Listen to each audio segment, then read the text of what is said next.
Salut à toutes et à tous, c'est Vincent, j'espère que vous allez bien. Aujourd'hui, dans cette vidéo, on va voir comment on fait une analyse de marché en pré-market, c'est-à-dire on va essayer d'analyser le marché avant de commencer sa session de trading. Faire un plan de trading tout simplement, juste basé sur l'analyse graphique.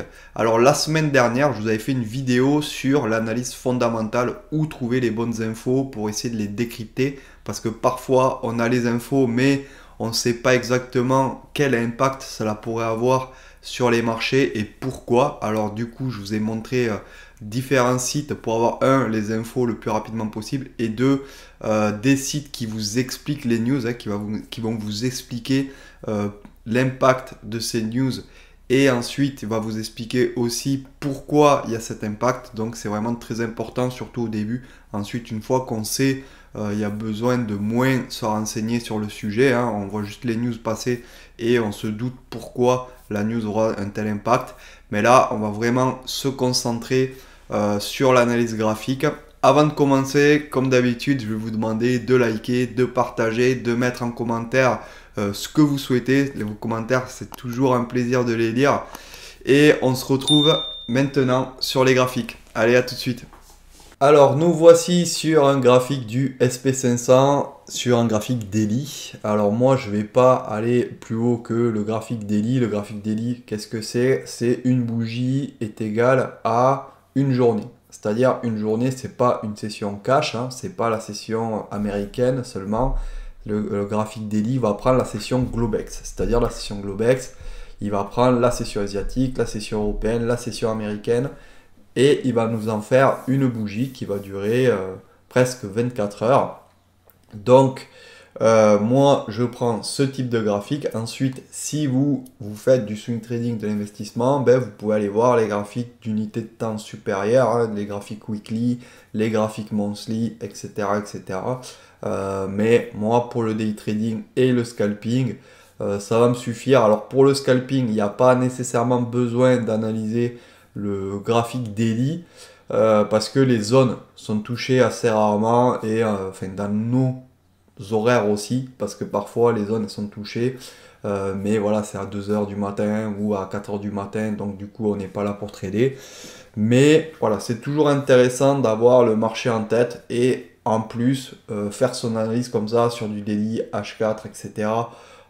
C'est un peu long au début, mais une fois qu'on a l'habitude, ça va vous prendre vraiment même pas 3 minutes pour avoir cette analyse, parce que on aura déjà cadré la zone, on aura déjà le marché en tête, etc. Et c'est toujours bien de savoir si le marché est haussier, si le marché est baissier, si le marché est en range, etc.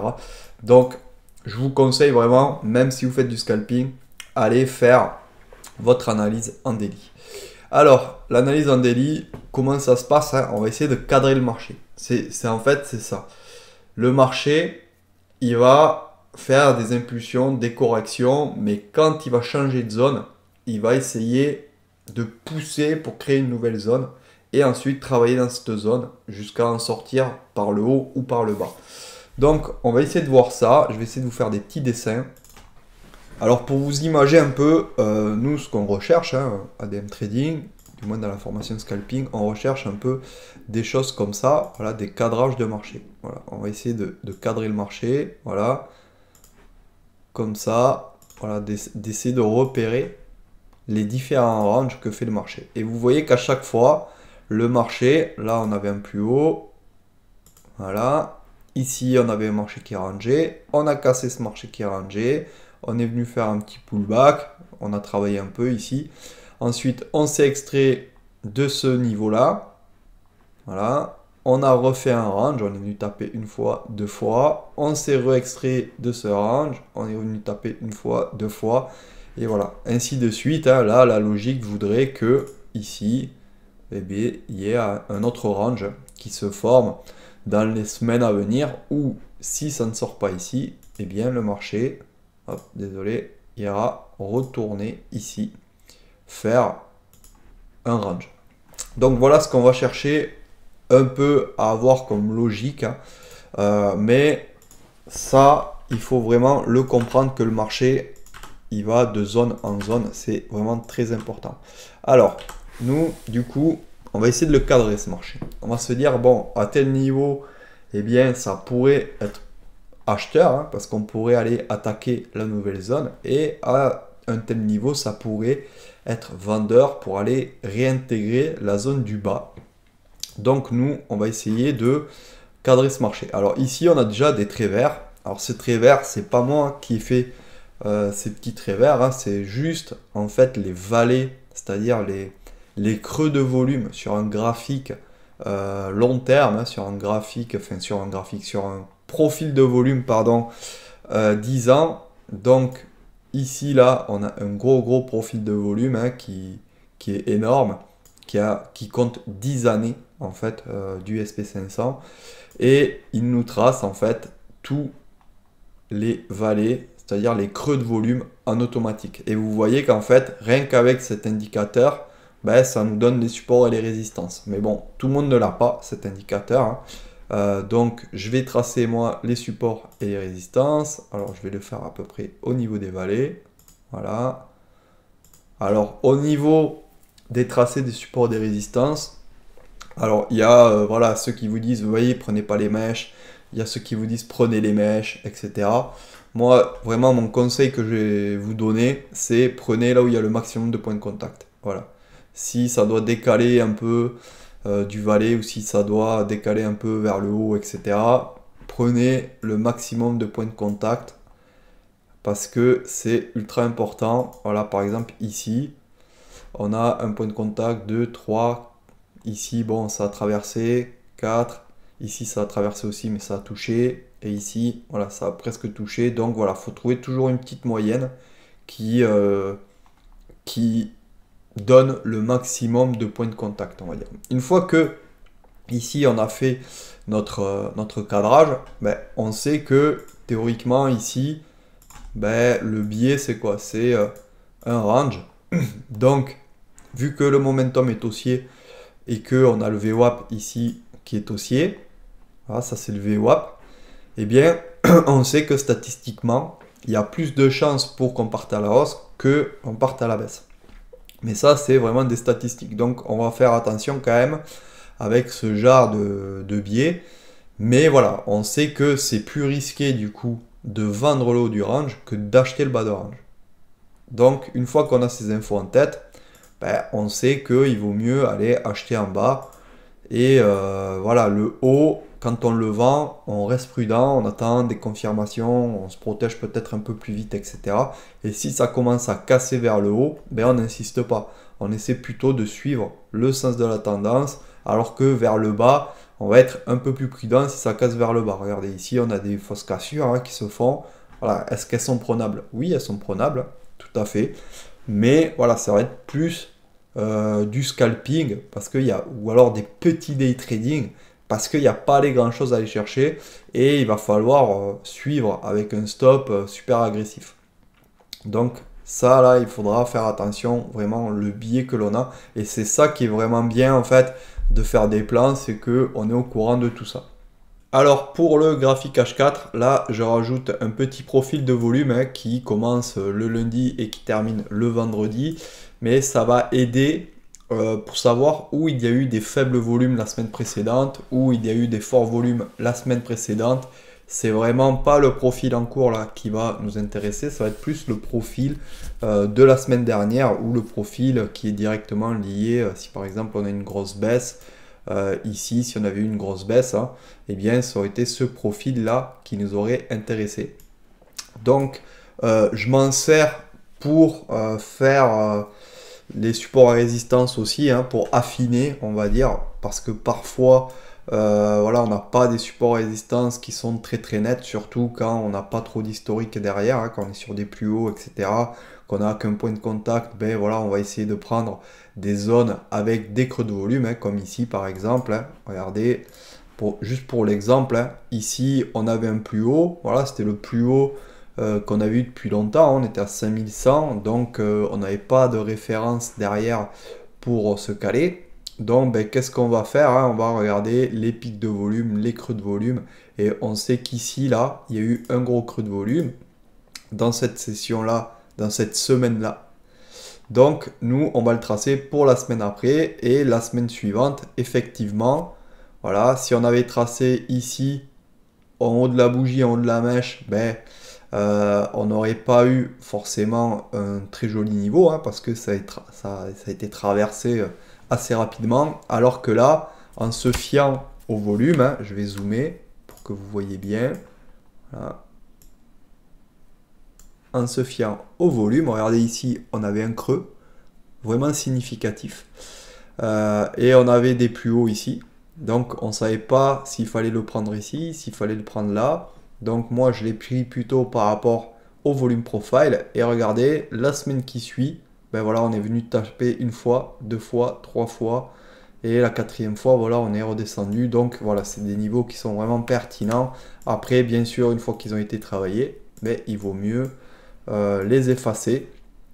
Parce qu'une fois que le volume a été comblé, hein, ça a moins de pertinence. Et regardez ici, on a le volume qui est creux. Ensuite ici, c'est toujours un peu creux, mais bon, voilà, ça commence à combler un peu. Et ensuite, la semaine après, regardez ici, on a comblé tout ce creux de volume. Donc, c'est ça qui est intéressant de regarder. Donc, son analyse, on va la faire. Ça sert à rien de la faire sur des voilà, trop loin en fait du prix, hein, parce que voilà, si on le fait 400 points vers le bas, ben voilà, ça va pas nous servir à l'instant T, on va perdre du temps à le faire parce qu'on ne sait pas quand c'est que quand ça reviendra pardon, sur le prix. Donc moi ce que je vais faire, hein, je vais tracer ici les plus hauts, hein, 5150, c'est un chiffre rond, c'est vraiment pas mal. Ensuite ici, ici, voilà, regardez, il y a un point de contact, deux points de contact, 3, bon là il n'y a pas eu, 4, 5, voilà, ça c'est vraiment pas mal. Il y a des points de contact vers le bas, il y a des points de contact vers le haut, donc là on a notre range déjà qui est tracé, c'est vraiment pas mal. Et ensuite on va aller chercher d'autres points de contact, regardez ici, regardez, un point de contact, 2, 3, 4, 5, ici encore, voilà, on a plein de petits points de contact. Donc ça, c'est vraiment pas mal. Ça fait un beau support et résistance. Ensuite, on peut aller en chercher d'autres. Alors, on pourrait en trouver d'autres. Mais, voilà, moi, je vous conseille fortement de ne pas trop en tracer parce que sinon, voilà, on ne peut plus trader.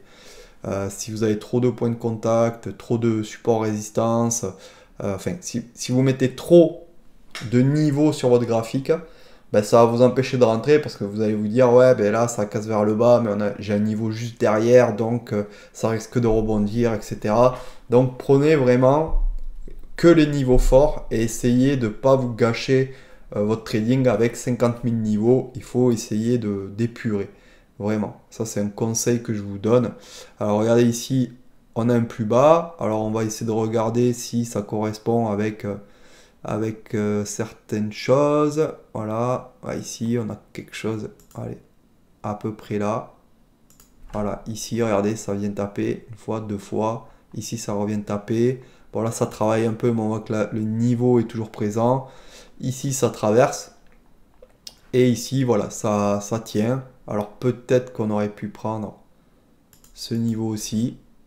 Voilà, ça c'est à vous de voir. Voilà. Soit vous sélectionnez ce niveau. Alors celui-là, il est quand même aussi très pertinent parce qu'il y a un point de contact, un autre ici. Ici, on voit qu'il y a une belle réjection.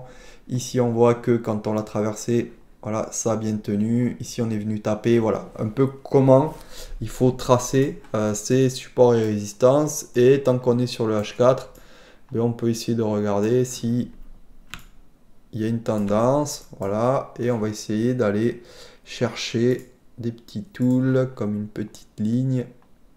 Voilà, on va faire quelque chose comme ça. En gros, hein, alors on aurait pu peut-être partir sur celle-ci, hein. Alors on pourrait aussi éventuellement faire quelque chose comme ça. Voilà, ça les lignes parallèles c'est vraiment assez subjectif. Voilà, et on peut faire par exemple voilà ça. Oh, non, c'est pas ça. Et on peut faire voilà, une autre ligne parallèle, hein. Alors soit peut-être un peu plus haut, soit plus collé au prix, etc. Donc voilà, les canaux, c'est assez sympa pour savoir les plus bas en fait, quand est-ce qu'ils peuvent être corrigés. Ça nous fait des points de contact en plus. Donc moi je vous conseille vraiment de les tracer, les canaux, mais faites attention quand même, hein. Un canal ne va pas forcément renverser la tendance si la tendance doit descendre ou si elle doit monter. Donc les canaux c'est bien parce que ça vous cadre le marché sur des lignes parallèles qui sont obliques et qui sont pas horizontales comme ça, mais attention quand même de ne pas avoir un excès de confiance sur ces lignes-là qui sont quand même que des supports et des résistances assez simples. Donc voilà, moi je vous conseille de les tracer, mais attention quand même avec ce genre de canaux. Ensuite, on va aller voir le market profile. Alors ensuite, on va passer au niveau du market profile. Le market profile, comme vous pouvez voir, moi j'ai quelques zones qui sont déjà tracées automatiquement. C'est tout simplement des single print. Les single print, j'ai fait des vidéos là-dessus pour vous expliquer ce que c'était une single print. Je ne vais pas forcément revenir dessus parce que c'est du market profile et j'ai déjà expliqué ça. Mais pour vous expliquer très rapidement, c'est là où il y a une seule impression en fait de TPO et là où il y a des TPO en fait qui sont tout seuls et il n'y en a pas devant. Là ici, regardez, il y en a 3. Ici, ils sont tout seuls, il n'y a rien devant. Je vais essayer de zoomer pour vous faire voir un peu plus clairement. Voilà, ici, il n'y a rien devant. Et à partir d'ici, hop, il y en a un devant. Donc ça, ce n'est plus une single print. Et après, il y a 1, 2, 3, 4 niveaux devant. Ensuite 5, ensuite 6. Voilà, nous, ce qui nous intéresse, c'est les impressions où il n'y a rien devant. Ça veut dire que le prix est venu et qu'il a été rejeté fortement et qu'il n'est pas revenu travailler ici. Donc ça, moi, ça se trace automatiquement. Donc je ne vais pas forcément l'enlever. Mais ce que je vais regarder par rapport au market profile, hein, c'est déjà qu'est-ce qu'on fait au niveau du market profile. Voilà. Là, voilà. Alors moi j'ai pas mal de niveaux qui se tracent automatiquement. Mais voilà, ça nous donne un peu le cadrage du marché. Voilà. Et ensuite, quand on est en range, comme ici par exemple, hein, on peut soit faire son analyse sur le dernier range, voilà, comme ceci. Voilà, là on voit très bien que c'est un range, hein. On a décollé d'ici, ensuite on est revenu test un peu vers le bas, on n'a pas arrivé à faire des gros plus hauts, hein, j'ai envie de dire, hein. Et ici on est revenu tester les bas qu'on avait fait là, et pour l'instant on est dans une configuration où on n'arrive pas à sortir de ce profil. Donc là, quand on a ce genre de config, et bien ici, regardez, on voit que les clôtures, elles sont de plus en plus hautes à ce niveau-là, mais on n'arrive pas à faire de plus haut. Donc, qu'est-ce qu'on va faire, hein? On va essayer de se dire que ici, on a cette journée-là qui s'est faite, ici, et pour le moment, on travaille dans cette journée-là. Donc, ça s'appelle un inside day. L'inside day, comment on va le travailler? On va se dire déjà, ici, si on sort, normalement, on devrait aller plus haut. Et si on sort d'ici, on devrait aller plus bas. Et ensuite, il y a cette petite zone ici, qui est assez importante, hein. Voilà, cette petite zone ici, qui est assez importante. Et ici, si jamais on va essayer de casser, on pourrait aller rejoindre les plus bas. On pourrait aller rejoindre ici le plus bas, c'est-à-dire cette single print là. Et ensuite, on voit ce qu'on fait. Ici, ça risquerait sûrement de rebondir. Et après, soit ça réintègre, soit on revient casser vers le bas. Ça, c'est assez intéressant d'avoir ce genre d'analyse-là. Parce que le market profile nous donne des informations, enfin nous donne une vision que l'on n'a pas forcément avec des graphiques classiques, des graphiques standards. Et ensuite, bien sûr, qu'est-ce qu'on fait tous les jours? On regarde où sont les VA de la veille, voilà, les VAH, les VAL, l'époque, etc., etc. Ça nous donne des niveaux supplémentaires pour faire nos analyses. Et ensuite, ce qu'on peut faire aussi, hein, quand on a des longs ranges, on peut faire une manip. Vous pouvez merger en fait tous ces profils-là Et ce qu'on peut faire, hein, vous allez ici sur Merge Profile Begin. Hop, vous allez ici. Hop, Profile End. Et ici, en fait, tout votre range que vous aviez, c'est mergé en un seul range, en un seul profil. En fait, tous les petits profils de TPO que vous aviez, eh bien, ça fait plus qu'un gros profil de range. Et ça, c'est intéressant parce que on sait dans ce range où il y a eu le plus de volume, où il y a eu le plus de temps qui a été passé, où on passe le moins de temps, où l'on fait le moins de volume, où c'est que ça défend au niveau des pics de volume et au niveau des creux, etc. etc. Donc ça, c'est vraiment pas mal aussi. On connaît les VA aussi, c'est très intéressant et on voit à partir d'où le temps passé s'effondre en fait. Et les volumes aussi s'effondrent. Donc ça, c'est vraiment très pertinent. Bon, je ne reviendrai pas forcément dessus hein, parce que c'est une vidéo à part entière qu'il faudrait que je fasse hein, sur le market profile. J'avais déjà fait. Donc bon, ça, je vous donne ce tips. C'est vraiment pas mal hein, d'avoir les graphiques qui sont mergés comme ça, les profils qui sont mergés, surtout quand on est dans un range. Après, quand on a une tendance, vous embêtez pas à le faire. Mais quand on est dans un range comme ça et que ça travaille bien, voilà, vous prenez le début du range, la fin du range, vous mergez et ça va vous donner des niveaux supplémentaires dans votre range. Donc ça, c'est vraiment très pertinent. Alors, on continue sur un graphique 30 minutes. Les graphiques 30 minutes, c'est vraiment quelque chose qui est fait pour le day trading. Moi, j'adore faire mes analyses sur du 30 minutes pour le day trading. Pour moi, il n'y a pas mieux comme graphique. Alors bien sûr, après, prendre ces confirmations, etc. sur des graphiques plus court terme, avec le carnet d'ordre, etc. ou du 5 secondes, ou du 4 tick reversal.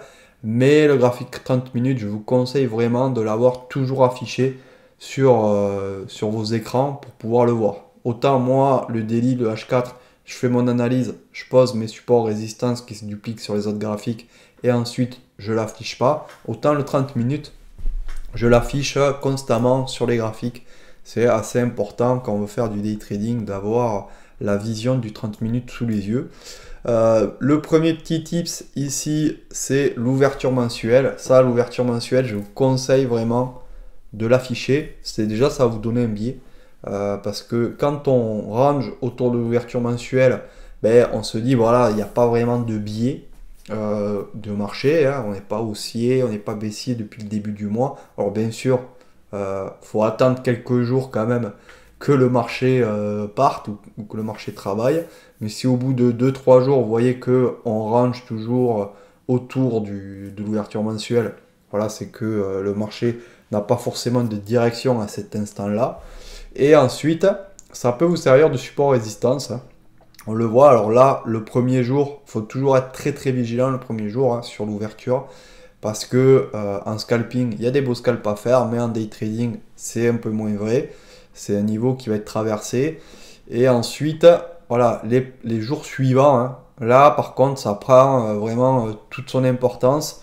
Et regardez, même ici, hein, on est venu taper, on a eu une petite rejection. Alors je vais essayer d'agrandir un peu. Voilà, on a une petite rejection et ensuite, voilà, une fois qu'on l'a passé, on est venu faire un pullback dessus, etc. Là, ici, on l'a repassé, on est revenu faire un pullback dessus une fois qu'on l'a passé. Et regardez, ce niveau-là est assez important quand même. Alors, c'est pas un niveau magique, hein. On va pas arriver à 100% faire des rebonds dessus, mais c'est des niveaux, voilà, si on s'en sert, si on sait scalper, si on sait prendre des setups day trading, ben, quelque chose comme ça, hein. Voilà, où on a vraiment une belle cassure sur ce niveau-là. Ensuite, un beau pullback ici. Alors ça, c'est à 2 h du matin, donc perso, j'aurais pas pu le prendre. Mais c'est ce genre de setup un peu qu'on peut aller chercher avec les ouvertures. Et là, qu'est-ce qu'on va faire? On va faire tout simplement une analyse. Alors là, j'ai quelques petits traits qui sont affichés. Je vais faire rapidement le tour. Hein. Ici, là, j'ai un POC mensuel, c'est-à-dire c'est un POC au niveau du dernier mois glissant en fait. Ensuite, ici, j'ai des vallées. C'est le même principe que sur le graphique daily, sauf que c'est un profil de volume ici qui est beaucoup plus court, hein. Alors, je le règle un peu, ça dépend. Où c'est qu'on est, mais bon, après, quand on est sur des plus hauts, ça sert à rien de le régler à 1000 jours, parce que, parce que on est sur des plus hauts, il n'y a pas 1000 jours d'historique. Mais voilà, en gros, moi je le règle à 400, 500 jours, ça suffit largement pour un graphique 30 minutes. Et ensuite, ce qu'il va falloir faire, hein, c'est si on n'a pas beaucoup de vallées ici, ben, il va falloir régler la sensibilité, tout simplement. Vous allez dans les paramètres, vous baissez, vous augmentez la sensibilité. Si vous avez trop de vallées, voilà, il va falloir en enlever un peu parce que ça fait trop de niveaux. Donc là, il va falloir baisser un peu la sensibilité. Si jamais ben, vous en avez pas assez, vous augmentez un peu la sensibilité pour en avoir un peu plus, hein, parce que là, c'est vrai qu'on n'en a pas énormément. Et ensuite, là, vous avez les pics. Voilà, les pics aussi qui sont assez pertinents. Voilà, on peut les voir ici, regardez, il y a un beau pic, ça joue bien son rôle. Ici, il y en a un autre, ça joue bien son rôle, etc. Ici, on en a un aussi. Voilà, généralement, ça rebondit bien. Donc, voilà, moi, je vous conseille de les afficher. Alors, voilà, c'est pas des niveaux magiques, je le répète, mais c'est des niveaux qui vont nous servir à, à borner le marché et à avoir des références, tout simplement. Comme ça, après, derrière, avec notre méthode, on peut intervenir sur ces niveaux-là. Et si on est rentré un peu plus bas, ben, on peut prendre des TP tout simplement sur ces niveaux-là parce qu'on sait que c'est probablement un niveau où ça va réagir. Donc là, à ce niveau-là, on va pouvoir prendre des supports et des résistances qui sont un peu plus petits, un peu plus court terme, on va dire. Donc voilà, on sait que ici, ben, ça a bien rebondi déjà. On peut le tracer celui-ci. Ici, là, on sait qu'on en a un aussi qui réagit bien. On va le tracer. Ensuite, ici, bon, on a le valet. Et puis là, c'est pas extrêmement net. Alors, on peut en tracer un à peu près ici. Mais voilà, celui-ci, il n'est pas extrêmement net, quoi. Ici, là, je pense que si on y retourne, on pourrait faire un petit excès, même faire peut-être des plus hauts avant de réintégrer. Ou alors complètement casser et ensuite partir. Donc voilà, c'est ça qu'on va faire avec ce genre de graphique. On va tracer des supports et des résistances un peu plus court terme. Mais voilà, essayez de ne pas en tracer énormément parce que si vous en tracez trop, ben vous ne pourrez plus trader tout simplement parce que trop de niveaux, ça tue les niveaux vraiment, hein. Ici, regardez, il y a un autre niveau par un valet, enfin qui est sur un valet. Voilà, celui-ci, voilà, c'est sympa de le tracer parce que voilà, c'est un plus haut. Donc, c'est assez pertinent. Après, il va falloir essayer de prendre vraiment le maximum de points de contact. Et pareil, hein, pour les canaux, si vous avez des canaux, etc., qui se forment, qui sont assez propres, vous pouvez les tracer. Et si vous avez, par exemple, des ranges qui se forment, ben, vous pouvez les tracer aussi, hein. Comme par exemple ici, voilà, ici, il y a une espèce de range qui se forme. Bon, on a des plus bas qui font de plus en plus bas. Mais quand on a des ranges, bien, vaut mieux essayer de les tracer, hein. Regardez ici, par exemple, on a un plus bas. Ça a été retouché ici. Donc, on voit que là, le marché essaie de monter. On n'y arrive pas. Là, on a fait des plus hauts. Voilà, à ce niveau-là, on a fait des plus hauts. Donc, on pourrait essayer de le tracer, ça. On pourrait se dire, bah là, déjà, c'est un petit plus bas. Là, il y avait un plus haut ici, un plus haut là. Donc, voilà. On peut se dire, ici, c'est une zone potentielle de range. Voilà. Ensuite, on va extend. Ici. Voilà. Donc, on sait que ici, c'est le plus haut du range. Ici, c'est potentiellement le plus bas. Donc, voilà, pour ce point-là, du moins, ici, quand on est bien remonté, qu'on a cassé des petits plus hauts, ici, là, on avait les plus hauts à la base qui étaient là. Attendez, je vais modifier.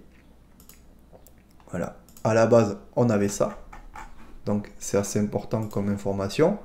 Parce qu'on sait que le plus bas, il est vers ici. Donc, ici, c'est plutôt une zone d'achat. Et on sait que ici, c'est plutôt une zone de vente. Mais attention, parce qu'on a une tendance haussière. Donc, si on arrive vers cette zone de vente, il va vraiment falloir observer ce qui se passe. Et effectivement, regardez, quand on y a été, la première fois, alors attendez, je vais zoomer pour que vous voyez bien. La première fois, on est venu toucher ici, hop, ça a été rejeté, hein. On voit qu'il y a eu quand même un rejet. Donc le trade était vraiment pas dégueu parce que c'est un graphique 30 minutes quand même. Il y a de quoi faire pas mal de ticks ici. Et ensuite, ben voilà, on a bataillé, on a bataillé, on a bataillé, et au final, on est arrivé à passer ce niveau-là. Donc, ensuite, on a fait un petit double top, voilà. Et quand on est revenu ici sur ce niveau-là, on voit que ça a eu du mal à passer. On a franchi, on est venu faire un pullback. Il y avait le haut du range, la VWAP, voilà, il y avait tout pour shorter là, vraiment. Et derrière, hop, ça s'est effondré. Et on avait vraiment comme premier objectif soit le support résistance ici, soit ici le niveau d'ouverture mensuelle. Donc voilà à quoi ça sert vraiment de faire un cadrage de marché. Et regardez ici, ça sert toujours, hein, tout niveau là à la mémoire, hein, quand même. Hein. Les marchés, ils ont quand même une mémoire. Donc ça, voilà, c'est un excès. Et ensuite, derrière, qu'est-ce qu'il faut faire? Il faut ajuster. Voilà, hop, on va le mettre comme ça. Et voilà. Donc là, on sait qu'on est dans un range. Donc ce qu'on va faire, on va essayer déjà au milieu du range, sur les 50%, on va essayer de ne pas trop intervenir, on va essayer de faire attention. Et on va faire plus des achats en bas. Et en haut, on peut essayer de faire des ventes, mais on reste prudent. Et si on veut être encore plus précis, alors je vais essayer de faire comme ça, que vous voyez bien. Attendez. Voilà. J'ai pas l'habitude de travailler des écrans si petits. Alors, si on veut être un peu plus précis, ici, là, on peut faire quelque chose comme ça. Ça, hop, ici, on le met en vert. Voilà, on se dit ici, c'est notre zone de vente. Alors là, elle est vraiment large parce que j'ai pris le haut ici. Parce qu'on voit que ça réagit bien. Mais voilà, on peut affiner un peu plus la zone de vente si on veut. Et ici, on va se dire c'est plutôt une zone d'achat. Alors j'ai inversé les couleurs. Voilà. Ici, zone d'achat. Ici, zone de vente. Voilà, comme ça, on a notre marché qui est cadré pour avoir les zones de vente, là où on devrait plutôt vendre et là où on devrait plutôt acheter. Et ensuite, une fois qu'on a franchi, voilà, c'est invalidé. Et donc, on devrait se prendre soit notre stop, soit on essaie de prendre la tendance qui se fait. Hein. Alors, vers la baisse, attention, parce que ça pourrait réintégrer, vu que la tendance de fond est haussière, hein, toujours. Mais vers le haut, voilà, si jamais on prend une vente et que derrière, ça part à la hausse, on part à l'achat, bien sûr. Et attention, parce que la zone là, elle est large, donc il ne faudra pas intervenir, enfin mettre les stops derrière la zone, hein, il faudra intervenir plus sur des niveaux. Voilà, là, on va essayer de trouver des niveaux journaliers, soit avec les VA Market Profile, soit ce qui s'est passé en cours de session, des plus hautes sessions, des plus bas de la veille, etc. Je ne sais quoi. Il va falloir trouver des niveaux pour aller intervenir et avoir des stops courts. Voilà, là, on va pas essayer de rentrer ici à première touchette et mettre son stop derrière. C'est complètement incohérent et en plus, vous allez prendre un stop trop large. Donc il va falloir affiner un peu au niveau des unités de temps inférieures. Pour finir, je vous amène sur un graphique 4 ticks réversal. Alors le 4 ticks réversal, pour ceux qui ne connaissent pas, ça ne bouge pas en fonction du temps, ça bouge en fonction du prix. Donc si le prix bouge vite, qu'il y a de la volatilité, vous aurez beaucoup de bougies. Si le prix ne bouge pas vite, vous aurez très peu de bougies. Donc ça, c'est vraiment un graphique qui est intéressant parce qu'il suffit au prix et pas au temps. Donc moi, c'est pour ça que j'apprécie tout particulièrement le graphique en 4 ticks réversal. Et ce qu'on peut faire avec les graphiques 4 ticks réversal, alors là, je l'ai dépouillé de tout indicateur, etc. hein, pour l'exemple. Mais voilà, ce qu'on peut faire, c'est tracer quelques supports résistances par rapport au 4 ticks réversal. Voilà, on peut voir que ici, il y avait quand même ici, hop, 21h, etc. Des points de support résistance. Voilà. Il y a eu pas mal de points de contact quand même. C'est une zone en fait. Alors je vais tracer plutôt la zone. Voilà, ça ici on sait que c'est une zone. Voilà. Parce que faut jamais essayer de prendre au tic près. Hein. Et regardez ici par exemple ce matin. Ici ce matin, voilà, on est venu attaquer la zone. Hein. C'était haussier. Alors il faudrait voir peut-être les volumes, etc. Mais regardez, ici on a cassé la zone, on a fait des plus hauts, on a cassé toute la zone. On est venu pullback et on est reparti à la hausse. Ça c'est vraiment un setup ultra facile. Et c'est vraiment de l'argent assez facile hein, d'avoir ce genre de setup. Et derrière, voilà, on peut essayer, en plus de nos supports résistance H4, etc. qui se sont tracés, bien, on peut essayer de tracer vraiment les gros niveaux. Hein. Voilà, comme par exemple ici, là, regardez, un point de contact, deux points de contact, le troisième fois ça rebondit. Quatrième fois ça rebondit aussi, cinquième fois ça rebondit. Après, bon, à un moment donné, ça casse. Mais, vous voyez combien d'opportunités ça nous donne. Parce que on n'est pas brouillé, si vous voulez, par le temps qui passe là. On est vraiment que sur du prix. C'est ça qui est important. Regardez ici, hop, une fois, deux fois, trois fois, quatre fois. Alors là, peut-être qu'on n'a pas vraiment la zone exacte. Mais ensuite, ici, hop, ça s'affine. Ici, ça s'affine. Et ensuite, là, à partir de là, on l'a la zone. Hein. On sait que ici, c'est un support résistance. Hein.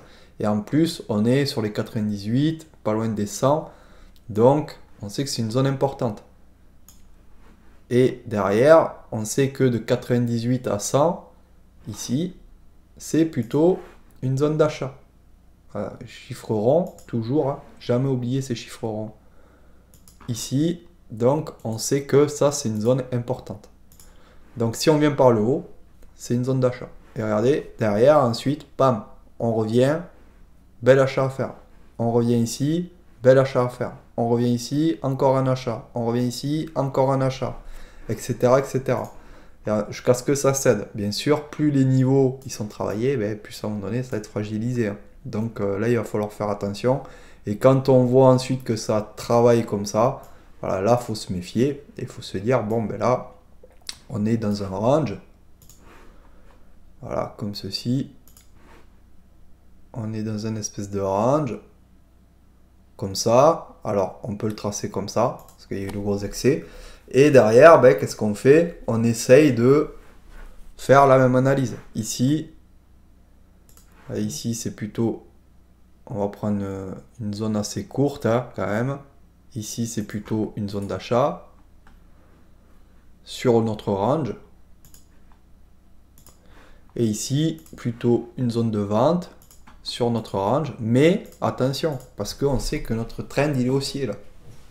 Donc ici, une fois, deux fois, trois fois, voilà, ici, quatre fois. Après, voilà, faut s'attendre à ce que ça traverse parce que la tendance est haussière. Donc là, il faut faire attention vraiment sur ce genre de range là pour ne pas se faire avoir. Et là, pareil, hein, il y a eu un fake, c'est-à-dire il y a eu une fausse cassure et derrière, on a vite réintégré, etc. On est revenu sur cette zone là. On la casse vers le haut, donc là on est vraiment prudent quand on arrive ici. Voilà, alors là il y avait une petite vente à faire. Hein. 1, 2, si on le prend pile poil sur le niveau, 2, 3, 4, 5, 6 ticks. Voilà, 6 ticks c'est pas dégueu en scalping, mais en intraday, voilà, ça fait pas un bel intraday. Là par contre, on voit que ça casse, hein.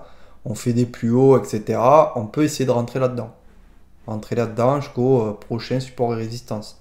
Etc., etc. Voilà un peu comment il faut essayer de cadrer le marché. Alors là, 4 ticks reversal, c'est vraiment une unité de temps. Enfin, c'est pas une unité de temps, mais c'est un graphique qui est assez court quand même. Hein. Donc, ça peut vous permettre de faire des intradés et du scalping avec. Mais restez toujours prudent et toujours essayer de regarder le carnet d'ordre. Le carnet d'ordre, je sais que j'ai pas fait énormément de vidéos dessus sur comment se servir du carnet d'ordre, comment analyser la liquidité sur le carnet d'ordre, etc. Mais j'essaierai d'en faire dans les prochains mois, parce que là, la semaine prochaine, je vais pas pouvoir. Après, j'ai le séminaire à Toulouse, je vous partagerai des vidéos de ce séminaire qui va être super.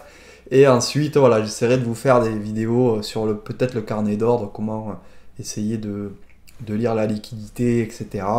vous donner des pistes du moins pour essayer de commencer à trader avec le carnet d'ordre, parce que les graphiques c'est bien, mais voilà, les graphiques, il y a toujours des fausses cassures, c'est un peu difficile pour certaines personnes de trader juste avec les graphiques. Enfin, du moins moi, si j'ai pas le carnet d'ordre, j'ai un peu de mal à trader juste avec des graphiques. Voilà, je vais prendre des retours VWAP, je vais prendre des cassures de canaux, etc. Mais je vais pas être aussi précis et je vais avoir moins de setup. Avec le carnet d'ordre, on arrive à avoir plus de setup déjà parce qu'on voit ce qui se passe sur les marchés. Donc on n'a pas besoin forcément d'avoir le graphique sous les yeux pour prendre certains setups. On peut, le carnet d'ordre suffit à lui-même, j'ai envie de dire. Et ensuite, ben, il y a des choses qui se passent au niveau de la liquidité, de l'order flow, c'est-à-dire des absorptions, des réjections, voilà, tout ce qui se passe au niveau des ordres exécutés, mais aussi des ordres en attente, qui est ultra important quand on veut savoir ce que veut faire le marché. Et ça, ben, malheureusement, il n'y a pas mieux que l'order flow pour faire ça. Donc voilà, il va nous falloir du footprint pour analyser vraiment le trend, pour analyser vraiment la force du marché, là où ça défend, là où ils n'arrivent pas à passer, là où ils veulent passer, etc., etc. Et aussi au niveau du carnet d'ordre, ça nous donne une quantité d'informations qui est vraiment pas négligeable. Et si on veut augmenter le taux de réussite, ben voilà, on est obligé d'en passer par l'order flow malheureusement, hein, le flux de volume qui se fait sur les graphiques, c'est très très important de comprendre en fait de ce qui se fait sur les graphiques, ce que les institutionnels veulent faire sur les graphiques, parce que voilà, c'est toujours bien de voir les graphiques, mais les graphiques c'est toujours le passé hein, et le présent, mais voilà, avec l'order flow, on peut savoir réellement ce que font les institutionnels et on peut donc anticiper, si on a compris ce qu'ils veulent faire, on peut donc anticiper ou rentrer avec eux hein, sur des ventes ou des achats, etc., etc. Donc voilà, j'espère que cette vidéo vous a plu. Mais si c'est le cas, comme d'habitude, hein, les likes, les commentaires, les partages, n'hésitez pas, ça fait toujours extrêmement plaisir. Et on se retrouve la semaine prochaine dans une prochaine vidéo. Allez, à plus, ciao!